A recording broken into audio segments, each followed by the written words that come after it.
How do I verify that the signer actually signed the document? Once your account verification is done successfully, please click on Continue. Scroll down to the Events section to check all the events and history of the document. Whenever a signer electronically signs a document using VeriDoc Sign, metadata including their name, signature time, and date of the event is recorded on the blockchain. Total transparency.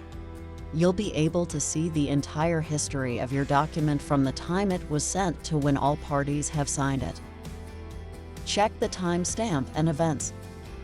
This can then be verified against timestamps to ensure that the event actually took place. Once all parties have signed the document, a unique digital fingerprint of the document called a unique hash value is processed and recorded on the blockchain as well.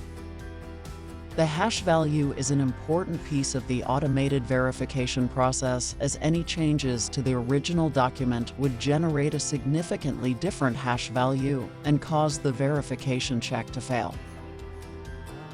This can be used as an order trail for the document. Thank you for watching. Happy signing!